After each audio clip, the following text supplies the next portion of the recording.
ہم وہی کہیں گے جو ہمارا دین ہم کو بتاتا ہے، عمل کرو تو تمہارا بھلا ہے۔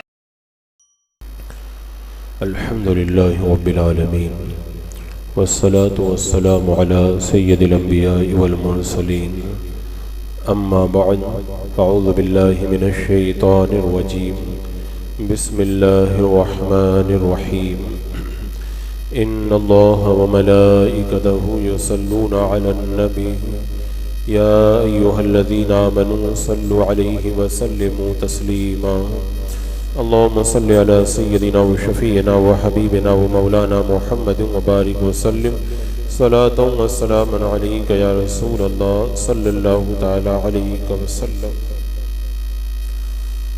قل لن ينفعكم الفرار إن فررتم من الموت أو القتل وإذا لا تمتعون إلا قليلا. تم فرماؤ ہرگز تمہیں بھاگنا نفع نہ دے گا اگر موت یا قتل سے بھاگو، اور جب بھی دنیا نہ برتنے دیے جاؤ گے مگر تھوڑی۔ اس سے پہلے والی آیات میں آپ حضرات نے غزوہ خندق یعنی غزوہ احزاب کا مکمل قصہ سماعت کیا۔ غزوہ خندق کے موقع پر میں نے بتایا تھا مسلمان بہت سی پریشانیوں میں مبتلا تھے، یعنی سردی کا موسم بھی تھا، بھوک بھی شدت کی تھی، اور دشمن بھی بڑی تعداد میں حملہ آور ہوئے تھے، لیکن اللہ کے رسول صلی اللہ تعالیٰ علیہ وسلم کونین کے دولہ صحابہ کے ساتھ میں تھے، اس لیے صحابہ کرام کے لیے کوئی پریشانی تھی نہیں۔ لیکن ان صحابہ کرام کی جماعت میں نام کے کلمہ پڑھنے والے منافقین کی بھی ایک جماعت تھی جو خود تو بزدل تھے ہی، مسلمانوں میں بھی بزدلی پیدا کرنے کے لیے کوشش کرتے تھے، اور انہوں نے بہت سارے ہیلے بہانے کیے تھے کہ ہمارے گھروں میں کوئی دھیان رکھنے والا نہیں ہے، ہم کو گھر جانے کی اجازت دے دی جائے، اور کبھی کچھ کہتے تھے کبھی کچھ کہتے تھے، کبھی کہتے تھے کہ ہم سے تو وعدہ کیا گیا تھا کہ قیصر و کسریٰ فتح ہو جائیں گے، یہاں تو ہم غزوہ خندق میں یہ خندق پار کرنے کی بھی ہم لوگ طاقت نہیں رکھتے، طرح طرح کی انہوں نے باتیں کی تھی۔ تو اللہ تبارک و تعالیٰ نے ان کا رد کیا تھا، اور اب یہاں پہ ارشاد فرمایا کہ موت سے تو کوئی بھاگنا کسی کو نفع دیتا ہی نہیں ہے، کیونکہ موت سے اگر کوئی بھاگے گا تو کہاں بھاگے گا، آخر تو ایک دن اس کو مرنا ہی ہے، اور جو وقت مقرر ہے تقدیر کے قلم سے جو لکھ دیا گیا ہے وہ کسی حالت میں تبدیل نہیں ہوگا۔ اگر کوئی بھاگ بھی گیا تو کتنے دن اور زندہ رہے گا، جتنے دن اس کی زندگی کے باقی رہ گئے اتنا دن ہی وہ زندہ رہے گا۔ تو رب نے فرمایا اگر تمہیں فرار کچھ نفع بھی دے گا تو تھوڑے دن جو زندگی کے باقی رہ گئے اتنے دن تم بچ پاؤ گے۔ تو پتہ چلا کہ جنگ سے بھاگنے میں کوئی فائدہ نہیں ہے، بالآخر ایک نہ ایک دن فنا کے شربت کا پیالہ پینا ہے اور موت کی گدری گلے کے اندر ڈالنی ہے، کیونکہ وہ کائنہ کے دانشوروں نے کہ جب دنیا کی عمر تھوڑی ہے تو پھر اس میں زندگی بسر کرنے والوں کی عمریں بڑی کیسے ہو سکتی ہے؟ جب دنیا خود ہی تھوڑی کی عمر کی ہے تو اس کے اندر آدمی کتنا بھی لمبی زندگی گزار لے گا وہ ہوگا تو تھوڑا ہی، اور اسی لیے فرمایا گیا تم دنیا کی بہت عمر کو آخرت کے مقابلے میں ایک سانس کے برابر سمجھو۔ اگر کسی کو 100 سال کی بھی زندگی دے دی گئی تو وہ ایک سانس ہی ہے۔ ایک مروانی ایک دیوار سے گزر رہا تھا تو تیزی کے ساتھ میں گزر گیا کہ لگتا تھا کہ وہ دیوار گرنے والی ہے، تو کسی نے اس سے کہا کہ تو کیوں اتنی جلدی گزر گیا؟ تو اس نے کہا کہ میں بھی اللہ قلیلہ کا طالب ہوں۔ اللہ تعالیٰ نے فرمایا نا کہ اگر موت سے بھاگ بھی جاؤ گے تو تھوڑے دن اور جی لو گے، بس تو ہی میں اللہ قلیلہ پہ عمل کر رہا ہوں، تھوڑے دن اور جینا چاہتا ہوں میں۔ تو یہ انسان کی زندگی دنیا کے اندر چند روزہ ہے، انسان بچ نہیں سکتا ہے، اور اللہ تعالیٰ نے آگے ارشاد فرمایا قُلْ مَنْ ذَا الَّذِي يَعْصِمُكُم مِّنَ اللَّهِ إِنْ أَرَادَ بِكُمْ سُوءًا أَوْ أَرَادَ بِكُمْ رَحْمَةً وَلَا يَجِدُونَ لَهُم مِّن دُونِ اللَّهِ وَلِيًّا وَلَا نَصِيرًا۔ بے شک اللہ جانتا ہے، اور یہاں فرمایا کہ تم فرماؤ وہ کون ہے جو اللہ کا حکم تم پر سے ٹال دے اگر وہ تمہارا برا چاہے، یا تم پر مہربانی فرمانا چاہے، اور وہ اللہ کے سوا کوئی حامی نہ پائیں گے نہ مددگار۔ یعنی اللہ تعالیٰ نے فرمایا کہ اگر اللہ تبارک و تعالیٰ تمہیں نہ بچائے تو تمہیں کون بچا سکتا ہے، اور اگر اللہ تبارک و تعالیٰ تمہاری حفاظت کرنا چاہے تو تمہیں کون تکلیف پہنچا سکتا ہے۔ یہ تو ممکن ہی نہیں ہے کہ اللہ کی مرضی کے بغیر بندہ کچھ کر لے۔ اس آیت کریمہ سے یہ معلوم ہوا کہ موت تو ضروری ہے۔ کسی نے کیا خوب کہا تھا کہ عمر کتنی لمبی کیوں نہ ہو جائے، موت تو آ کر کے رہے گی، اور جب موت کو آنا ہی ہے تو پھر اس کے لمبے ہونے سے فائدہ کیا ہے۔ حضرت نوح علیہ السلام نے 1000 سال دنیا میں زندگی بسر کی، لیکن آج ہم لوگ باتیں کر رہے ہیں، کیا کہہ رہے ہیں؟ حضرت نوح علیہ السلام نے 1000 سال زندگی بسر کی، اور ان باتوں کو گزرے ہوئے کئی ہزار سال ہو گئے۔ تو ایسے ہی آج ہم باتیں کر رہے ہیں، ہم لوگ چلے جائیں گے، کوئی کہے گا کہ فلاں وقت میں فلاں نے یہ کہا تھا، اور ان کو بھی 100 سال گزر گئے۔ ہم آج سیرت پڑھتے ہیں، اللہ کے رسول علیہ السلام مدینہ کی گلیوں میں ظاہری حیات کے ساتھ میں تھے، حضرت عمر یہ کر رہے تھے، آج ان باتوں کو بھی 1400 سال سے زیادہ ہو چکا ہے۔ تو عمر آدمی کی بڑی تیزی کے ساتھ میں گزر ہی جاتی ہے۔ ہم غوث پاک کے واقعات کو بیان کرتے ہیں، سرکار غوث پاک کو دنیا سے گئے ہوئے کتنے سو سال گزر چکے ہیں۔ تو ایسے ہی ایک دن وہ بھی آئے گا کہ لوگ ہمیں بھی کہیں گے کہ ہمارے فلاں تھے، ان کو بھی 100 سال ہو گئے انتقال کیے ہوئے۔ بعد بزرگوں نے فرمایا جب انسان کی عمر 40 سال کی ہو جاتی ہے تو غیب سے پکارنے والا آسمان سے یہ ندا دیتا ہے، تیرے روانہ ہونے کا وقت آ گیا ہے، تیاری کر لے۔ 40 سال کے بعد میں روانگی کا اعلان ہو جاتا ہے۔ اسی لیے آپ دیکھیں بندہ 40 سال تک تو کچھ بھی کھائے پیے اور کیسے بھی زندگی گزارے، کچھ اس کو پتہ نہیں چلتا ہے، اور 40 سال کے بعد میں چھینک آتی ہے تب بھی تکلیف ہوتی ہے، اور تھوڑا سا کچھ کھانے میں اگر ادھر ادھر ہو جاتا ہے تب بھی کہتا ہے کہ یہ چیک اپ کرانا پڑے گا، وہ چیک اپ کرانا پڑے گا، یعنی پھر انسان جو ہے وہ بیماریوں کے اندر گرنا شروع ہو جاتا ہے۔ حضرت شیخ سوری رحمۃ اللہ تعالیٰ نے فرمایا جسے اللہ تبارک و تعالیٰ نے عقل بخشی ہے اس پر لازم ہے کہ جب اس کی عمر اللہ کے رسول صلی اللہ علیہ وسلم کی عمر شریف کے برابر ہو جائے، کے مطابق ہو جائے، تو اپنا کفن تیار کر کے رکھے۔ سرکار علیہ السلام کی عمر شریف 63 سال کی تھی، تو 63 سال کا ہو گیا تو اس کو پھر کفن تیار کروا لینا چاہیے۔ یہ حضرت شیخ سوری رحمۃ اللہ تعالیٰ نے اپنے زمانے میں کہا تھا، اس وقت عمر پھر بھی کچھ ہوتی تھی۔ اب آج کل تو 50 سال کے اندر جو ہے وہ کفن کی تیاری بندے کو کر ہی لینا چاہیے۔ یہ مطلب نہیں کہ کفن تیار کر کے رکھ لے، مطلب موت کو یاد کرنا شروع کر دینا چاہیے۔ حضرت حاتم اعصم رحمۃ اللہ تعالیٰ علیہ فرماتے ہیں مجھ سے روزانہ ابلیس یہ پوچھتا ہے آج کیا کھاؤ گے، آج کیا پہنو گے، آج کہاں رہو گے، تو میں اس کو صرف جواب میں یہی کہتا ہوں موت کھاؤں گا، کفن پہنوں گا اور قبر میں ٹھہروں گا۔ تو شیطان خود بخود ہی نا امید ہو کے چلا جاتا ہے، کیونکہ جب انسان کو یہ امید رہتی ہے کہ ابھی تو بہت دن دنیا میں رہنا ہے تب وہ گناہ کرتا ہے، اور جب اس کو یہ پتہ چل جاتا ہے کہ موت ہی آنی ہے اور کفن ہی پہننا ہے اور قبر ہی میں رہنا ہے، تو پھر اس کو نہ پھر کھانے کا کوئی غم رہتا ہے، نہ پہننے کا غم رہتا ہے، اور نہ رہنے کا غم رہتا ہے۔ پھر وہ پہننے، کھانے اور رہنے کے لیے جو ہے وہ 2-4 کر کے حرام کاری کے اندر مبتلا نہیں ہوا کرتا ہے۔ تو یہاں پر جو منافقین تھے وہ غزوہ خندق سے بھاگنے کی پلاننگ کر کے یہ سمجھ رہے تھے ہم لوگ اور جی لیں گے، تو فرما دیا کہ جنگ سے بھاگنے سے عمر نہیں بڑھ جاتی ہے، اس سے بڑھ کر کے برا حال کس کا ہوگا جو اپنی موت کی مقررہ میعاد بڑھانے کی فکر میں لگا ہوا۔ موت کی عمر بڑھتی تھوڑی، انسان کی عمر بڑھتی تھوڑی ہے، وہ آنے والی جو موت ہے وہ تو آ کر کے رہے گی۔ حضرت مولا علی رضی اللہ تعالیٰ عنہ نے کتنی پیاری بات فرمائی تھی، فرماتے ہیں بہترین موت قتل ہے، یعنی شہادت کی موت۔ تو اگر کسی کو شہادت کی موت مل جائے تو خوش نصیبی ہے۔ یہ تو منافق تھا جو بھاگتا تھا موت سے ڈر کر کے، اور فرمایا حضرت علی نے اس ذات کی قسم جس کے قبضہ قدرت میں علی کی جان ہے، 1000 تلوار کی دھار بستر کی موت سے بہتر ہے۔ یہ مومن کا شیوا ہوتا ہے، وہ کہتا ہے اگر تلوار چل جائے میں شہید ہو جاؤں یہ بہتر ہے بستر پر ایڑیاں رگڑ کر کے مرنے سے، اور منافق کہتا بھاگ جاؤں تاکہ میری زندگی بچ جائے۔ بچنا تو کسی کو ہے نہیں، آدمی بھاگ کے جائے گا کہاں؟ جائے گا تو خدا کی زمینی پہ کہیں جائے گا نا، اور جہاں پہ بھی جائے گا حضرت ملک الموت تو وہاں پر پہنچ ہی جائیں گے۔ تو اس آیت کریمہ کے اندر یہ درس دیا گیا کہ انسان کو چاہیے کہ موت سے بھاگنے کا سامان نہ کرے، موت کے بعد کی تیاری کے اندر مصروف ہو جائے، اور منافقین کا اس کے اندر رد کیا گیا، ان کی فکر کو بیان کیا گیا۔ پھر ارشاد فرمایا قد یعلم اللہ المعوقین منکم والقائلین لاخوانہم ہلم الینا ولا یأتون البأس الا قلیلا۔ بے شک اللہ جانتا ہے تمہارے ان کو جو اوروں کو جہاد سے روکتے ہیں اور اپنے بھائیوں سے کہتے ہیں ہماری طرف چلے آؤ اور لڑائی میں نہیں آتے مگر تھوڑے. یہ وہی منافقین کا طریقہ تھا کہ وہ کفار کا جب لشکر آیا ابو سفیان کے ساتھ میں تو ان کے پاس پیغام پہنچا تو خود نے تو ساتھ چھوڑ دیا اور مسلمانوں میں بزدلی پیدا کرنے لگے کہ دیکھو وہ آئے ہیں، یہ ہو جائے گا وہ ہو جائے گا. تو یہ منافق کا طریقہ ہے کہ وہ لوگوں کو بزدل بناتا ہے، حالانکہ اللہ تعالیٰ کو ان کے بارے میں سب معلوم ہے کہ یہ کون روکنے والے، یہ منافقین ہی ہیں. اور مدینے کے جو رہنے والے تھے ان کو یہ منافق جو ہے وہ ورغلا رہے تھے کہ آؤ چلو گھروں کی طرف چلو. تو اللہ تبارک و تعالیٰ نے فرمایا خود تو یہ جہاد کرتے نہیں، اگر آتے ہیں تو تھوڑی دیر کے لیے چکر لگانے کے لیے آتے ہیں کہ چلو دیکھ کے آتے ہیں کہ کیا ہوتا ہے، اور آتے ہیں تو مجبوری میں آتے ہیں. لیکن مسلمان کی یہ شان نہیں ہوتی.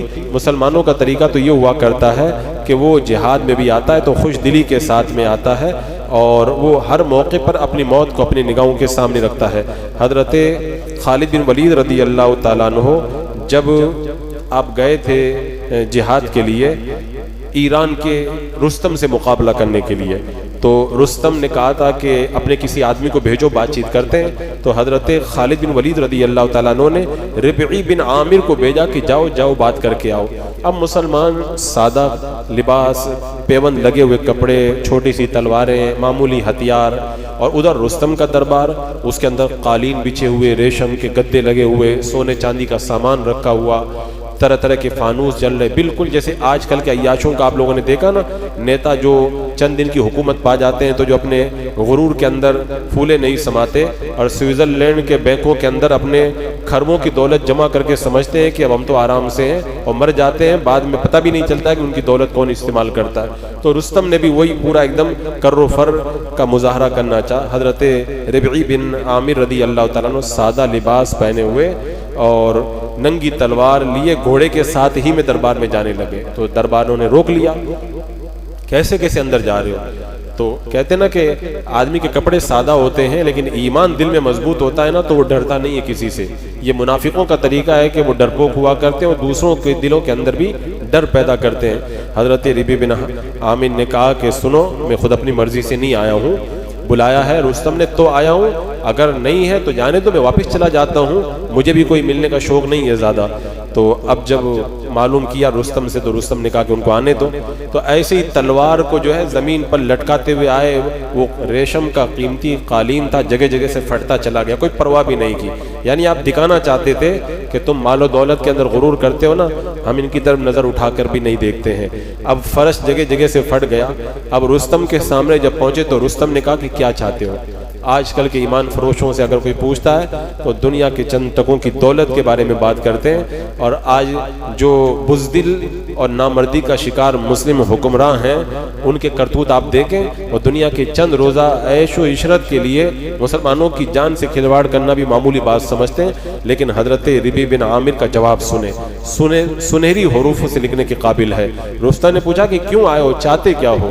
فرمایا کہ بندوں کی غلامی سے نکال کر اللہ کی بندگی میں لوگوں کو ہم داخل کرنے کے لیے آئے ہیں، اور دوسرے مذاہب کے ظلم و ستم سے نکال کر کے اسلام کے انصاف کے اندر لوگوں کو ہم داخل کرنے کے لیے یہاں پر آئے. تو ایک اتنے بڑے کر و فر والے بادشاہ کے دربار کے اندر اتنی دلیری کے ساتھ میں حق بات کو بیان کرنا، یہ جگر اللہ تبارک و تعالیٰ منافقوں کو نہیں عطا فرماتا، ان اہل ایمان کو عطا فرماتا ہے جن کے دل کے اندر بڑا ایمان مضبوط ہوا کرتا ہے. منافقوں کا طریقہ کیا ہوتا ہے اللہ تعالیٰ نے اس کو بتایا کہ اشحۃ علیکم فاذا جاء الخوف رأیتهم ينظرون الیک تدور اعینهم كالذی یغشى علیہ من الموت فاذا ذهب الخوف سلقوکم بألسنة حداد اشحۃ علی الخیر اولئک لم یؤمنوا فاحبط اللہ اعمالهم وکان ذلک علی اللہ یسیرا. اس آیت کریمہ میں اللہ تبارک و تعالیٰ نے منافقین کی پوری فطرت کو بیان کر دیا. ارشاد فرمایا کہ تمہاری مدد میں کوتاہی کرتے ہیں، پھر جب ڈر کا وقت آئے تو تم انہیں دیکھو گے تمہاری طرف یوں نظر کرتے ہیں کہ ان کی آنکھیں گھوم رہی ہیں جیسے کسی پر موت چھائی ہو. پھر جب ڈر کا وقت نکل جائے تو تمہیں تانے دینے لگے تیز زبانوں سے مال غنیمت کے لالچ میں. یہ لوگ ایمان لائے ہی نہیں، تو اللہ نے ان کے عمل کو برباد کر دیا. یہ اللہ کو آسان ہے. اللہ تبارک و تعالیٰ نے منافقین کی فطرت کیا بتائی کہ تمہاری مدد میں تو کوتاہی کرتے ہیں، یعنی جب نیک کام کے لیے جب ان کو کہا جاتا ہے نا، بڑے کنجوس ہیں، ایک نمبر کے بخیل ہیں، کچھ دینے کے لیے آمادہ اور تیار نہیں ہے، فضول کاموں میں ان سے چاہو جتنا خرچ کروا لو، لیکن دین کے نام پر ایک پائی بھی نکالنے کے لیے یہ لوگ آمادہ نہیں ہوتے ہیں۔ اور فرمایا کہ جب ڈر کا وقت آتا نا، ایسا لگتا جیسے موت ان کی آنکھوں کے سامنے گھوم رہی ہے۔ پھر وہ کیا کرتے ہیں؟ وہی کرتے ہیں جو مرغی بیچنے والا کرتا ہے۔ مرغی بیچتے وقت میں آپ لوگوں نے دیکھا ہوگا، جو آدمی مرغی بیچتا ہے تو کوئی دکان پر مرغی خریدنے آ جائے تو وہ مرغیوں کا جو پنجرا رہتا ہے، مرغی پکڑنے کے لیے جب اندر ہاتھ ڈالتا ہے تو سارے مرغے جو ہے وہ چلانا شروع کر دیتے ہیں۔ پھر جب وہ ایک مرغے کو پکڑ کر کے باہر نکال لیتا ہے، ذبح کرنے لگتا ہے، باقی سب چپ چاپ ہو جاتے ہیں، یعنی وہ سمجھتے ہیں بس وہ گیا کام سے، ہم لوگ بچ گئے ہیں۔ تو یہی حال ان منافقوں کا بھی ہے کہ جب کوئی ڈر کا وقت آتا ہے تو سوچتے ہیں کہ یہ مسلمانوں کے اوپر مصیبت ٹوٹ جائے اور ہم لوگ بچ جائیں، تو یہ تو مسلمانوں سے جنگ لڑنے کے لیے آئے نا، ہم لوگ تو نکل کر کے بھاگ جاتے ہیں۔ یہ اتنے بزدل ہیں، اتنے بزدل ہیں، اور ان کا معاملہ وہی ہے جیسے آپ لوگوں نے دیکھا ہوگا دولت مندوں کو، غریبوں اور بے سہاروں پر جب مصیبت آتی ہے نا تو دولت مند توجہ نہیں دیتا، وہ کہتا ہے ان کا یہ جانے، ان کا کام جانے، ہمارے پاس تو بڑا بینک بیلنس ہے، ہمارا کوئی کیا بگاڑ لے گا۔ لیکن جب خود دولت مندوں پہ ٹوٹ پڑتی ہے نا، کوئی مصیبت آتی ہے نا، جیسے دیکھ لیں اگر کوئی میونسپلٹی والا اگر ان کی ہوٹل کو گرانے چلا ہے تو پھر وہ ہائے وائے کرنے لگ جاتے ہیں۔ تو اللہ تبارک و تعالیٰ نے فرمایا کہ ان پر جب ڈر کا وقت آتا ہے تو ایسے آنکھیں گھما گھما کے دیکھتے ہیں جیسے لگتا ہے موت ان کے سر کے اوپر آ کر کے کھڑی ہو گئی ہے۔ اور پھر بعد میں ان کی بات دیکھو، جب ڈر کا وقت نکل جائے تو کیا کرتے ہیں؟ تمہیں تانے دیتے ہیں تیز زبانوں سے، بولے ارے وہ تو ہم لوگ تھے اس لیے دشمن بھاگ گیا، اگر ہم لوگ نہیں ہوتے نا تو تم لوگ کچھ بھی نہیں کر پاتے۔ رب نے فرمایا کہ یہ ان کی عادت ہے، جب مصیبت کا وقت آئے تو ڈرتے ہوئے بھاگ جاتے ہیں، اور ڈر کا وقت نکل جائے تو تیز زبانوں سے تانے دیتے ہیں، بولے ہماری وجہ سے سب ہوا ہے۔ اللہ تعالیٰ فرماتا ہے مال غنیمت کے لالچ میں، کہتے ہیں ہم نہیں ہوتے نا تو تم لوگ جیت ہی نہیں پاتے، ہمارا بھی پورا پورا مال غنیمت میں حصہ نکالو۔ یعنی جو منافقوں کی پوری فطرت تھی اللہ تبارک و تعالیٰ نے اس آیت کریمہ کے اندر بیان کر دی کہ مال دنیا میں سب سے بڑے بخیل اور جنگ میں جانے میں پرلے درجے کے بزدل آدمی ہیں۔ اخلاص کے ساتھ یہ ایمان نہیں لائے، انہوں نے بے ایمانی کے ساتھ میں اعمال کیے تو اللہ کو ان کے اعمال کی پرواہ بھی نہیں، اللہ نے ان کے اعمال کو برباد کر دیا۔ کیوں؟ اللہ کی بارگاہ میں وہی اعمال مقبول ہیں جو ایمان کے ساتھ صحیح عقیدے کے ساتھ میں کیے جاتے ہیں، بے ایمانوں کے اعمال کو اللہ تبارک و تعالیٰ قبول نہیں فرماتا ہے۔ پھر اخیر میں اللہ تعالیٰ نے ارشاد فرمایا یحسبون الاحزاب لم يذهبوا وَإِن يَأْتِ الْأَحْزَابُ يَوَدُّ لَوْ أَنَّهُمْ بَادُونَ فِي الْأَعْرَابِ يَسْأَلُونَ عَنْ أَنْبَائِكُمْ وَلَوْ كَانُوا فِيكُمْ مَا قَاتَلُوا إِلَّا قَلِيلًا۔ وہ سمجھ رہے ہیں کہ کافروں کے لشکر ابھی نہیں گئے ہیں، یعنی جب ابو سفیان وغیرہ شکست کھا کر کے جب چلے گئے تو اتنے ڈرپوک ہیں کہ وہ چلے گئے پھر بھی ان کو لگ رہا ہے کہ ابھی وہ نہیں گئے ہیں۔ ڈرپوک کا طریقہ رہتا ہے نا، ڈر ختم ہو جاتا ہے پھر بھی ڈرتا ہے کہ پتہ نہیں واپس کچھ ہو نہ جائے۔ تو فرمایا وہ سمجھ رہے ہیں کہ کافروں کے لشکر ابھی نہیں گئے، اور اگر لشکر دوبارہ آ جائیں تو ان کی خواہش ہوگی کہ کسی طرح گاؤں میں نکل کر تمہاری خبریں پوچھیں، یعنی اگر دوبارہ کوئی کافر حملہ کر دے تو یہ بھاگ جائیں گے دیہات کے اندر اور لوگوں سے پوچھیں گے کیا ہوا کیا ہوا، مسلمانوں کا کیا ہوا۔ یعنی اتنے ڈرپوک جنگ کے وقت میں ڈرتے رہیں، جنگ ختم ہو جائے تو ڈینگے ماریں، دشمن بھاگ جائے تب بھی ڈرتے رہیں کہ کہیں واپس نہ آ جائے، اور اگر دشمن دوبارہ حملہ کر دے تو پھر گاؤں میں بھاگ کر کے پھر خالی خبریں پوچھتے پھریں اور بعد میں مال غنیمت کے وقت میں سب سے آگے آ جائیں۔ تو فرمایا کہ اگر وہ تم میں رہتے جب بھی نہ لڑتے مگر تھوڑے۔ اللہ تبارک و تعالیٰ نے ان کی فطرت بتائی کہ اگر یہ نہیں بھاگتے نا تب بھی یہ کچھ کرنے والے نہیں تھے، یہ کچھ کرنے والے نہیں تھے، یہ صرف باتیں کرنے کے لیے ہیں۔ فرمایا اللہ تبارک و تعالیٰ نے کہ یہ جو بھی جنگ کے موقع پر آتے ہیں تو یہ بزدلی کی وجہ سے بزدلی کے ساتھ آتے ہیں، مال غنیمت کے لالچ میں آتے ہیں اور صرف دکھانے کے لیے آتے ہیں، جنگ کرنے کی ان کے اندر نہ جسارت ہے اور نہ ہمت ہے۔ تو غزوہ خندق کے موقع پر منافقین نے جو بزدلی کی تھی اور جس طرح کی غداری کی تھی، اللہ تبارک و تعالیٰ نے ان تمام آیات کے اندر ان کا پورا نقشہ بیان کر دیا۔ آج بھی اس دور کے منافقوں کو آپ دیکھ لیں، ہر دور میں منافقوں کا یہ طریقہ ہوتا ہے۔ انگریزوں کے دور میں میر جعفر اور میر صادق جیسے لوگوں نے ٹیپو سلطان کو مروایا، ورنہ انگریزوں کی یہ مجال نہیں تھی کہ وہ ٹیپو سلطان سے جنگ کر پاتے۔ اسی طرح آج بھی آپ دیکھ لیں کتنے ایسے ممالک کی داستان آپ کی نگاہوں کے سامنے ہے۔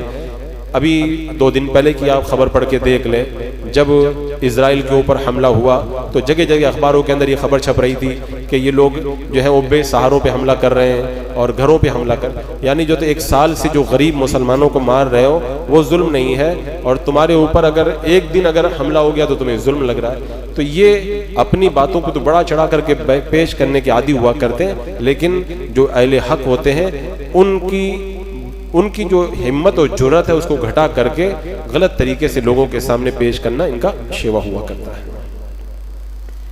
بسم اللہ الرحمن الرحیم، اللہم صلی علی سیدنا مولانا محمد وبارک وسلم، صلاۃ و سلام علیک یا رسول اللہ، یا اللہ یا رحمان یا رحیم العالمین۔ اپنے محبوبین کے صدقے میں ملامال صالحہ کی توفیق عطا فرما، قرآن و سنت کے نور سے ہمارے سینوں کو معمور فرما، ایمان بے زندگی ایمانی پر موت نصیب فرما۔ ربنا تقبل منا انک انت السمیع العلیم وتب علینا انک انت التواب الرحیم۔ ان اللہ وملائکتہ یصلون علی النبی یا ایھا الذین آمنوا صلوا علیہ وسلموا تسلیما۔ اللہم صلی علی سیدنا وشفیعنا وحبیبنا مولانا محمد وبارک وسلم، صلاۃ و سلام علیک یا رسول اللہ۔ سبحان ربک رب العزۃ عما یصفون وسلام علی المرسلین والحمد للہ۔